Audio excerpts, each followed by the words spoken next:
Hello, my friends, and welcome back to my channel. In this video, I'm going to introduce a popular change theory developed by the father of social psychology, Kurt Lewin. This is actually a theory that I learned about for the first time during my MBA program. It was originally taught as a theory for implementing change in groups and organizations, but I really felt like these concepts applied equally well at the individual level for personal change. So today, I'm going to introduce the main concepts of Kurt Lewin's change theory and offer my own personal spin on how these concepts apply really well when implementing change in your own life. For those of you who are new here, welcome. I'm Sara Stilleke. I'm a scientist, and my channel is all about how to level up to become more productive and successful. So if that's something you're looking for, please subscribe to my channel because I release new videos every Tuesday and Friday. Before we dive into applying Lewin's theory to personal change, let's first look at the theory itself. Kurt Lewin was a German-American social psychologist who made his mark on American social psychology in the early 1900s. You may have heard of his change theory before under a different name, as it's commonly called the Unfreeze, Change, Refreeze model. Basically, it provides a framework for understanding and managing change effectively. To illustrate this, think about a cube of ice. The ice is in a square, cube shape, just like any normal ice cube, but you want to change this ice cube to be shaped like a cone. Now, it's obviously going to be pretty difficult to force the ice cube to change directly into the cone, so we're going to need to use an intermediate step. Instead of trying to force the ice cube to become an ice cone, what if we first melt down the ice cube until it is water? Then we can put the water in a new cone-shaped mold and refreeze it in the shape of a cone. This simple analogy is the basis of the Unfreeze, Change, Refreeze model.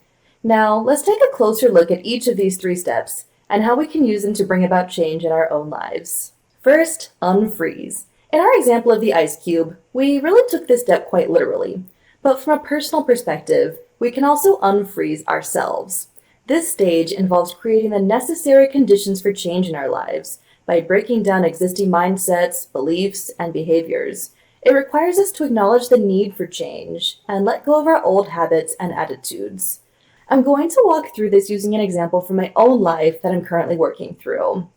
Recently, I was pretty badly addicted to caffeine, and I would drink at least one energy drink every day.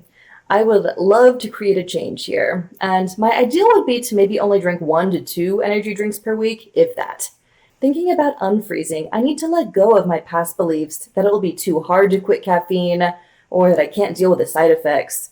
At the same time, I want to acknowledge the need for change and embrace what would be possible if I can cut back on caffeine. In this example, I know I'll feel more calm and less anxious, I'll sleep better, and I'll feel better overall once I implement the change. The second step of the change process is to change. In our ice cube example, this would be to melt the ice cube into water. In this phase of change, people embrace new ways of thinking, acting, and behaving. This step often involves experimentation, exploration, messing up, and learning.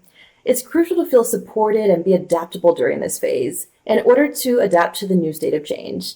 In my caffeine example, this step would be practicing the change of quitting caffeine. Maybe in the first few days, I'll take it easy at work, and I'll expect to be a bit more low energy. I can keep some aspirin on hand in case of headaches, and maybe replace my morning energy drink with a nice cup of tea or hot cocoa, so I can get used to drinking something else in the morning. This step can be difficult, so I've let a few people in my life know what I'm up to, and I know that I can reach out to them for support when things get tough. Finally, the final step of the change theory is to refreeze. Here, the new behavior becomes the norm, and it's stabilized as part of a new habit. People at this stage internalize the change, and it becomes part of their identity. Refreezing solidifies the new state and helps prevent people from reverting back to their old patterns. This is where habits really come into play. Once I can look at an energy drink and say, "Oh, I don't need that," I'll know that I've arrived. When the change becomes part of my identity and it no longer requires willpower to be free from caffeine, that's when I'm in a good spot. So often we try to force change through willpower, only to feel deprived and go right back to the way things used to be. The refreeze step is thus super important in solidifying your new habit so that it becomes the new default way of doing things. And those are the three elements of Kurt Lewin's change theory: unfreeze, change, and refreeze. These steps are really simple, but combined with the more recent science about how habits are formed, it's a great way to break down some of the main elements of habit formation.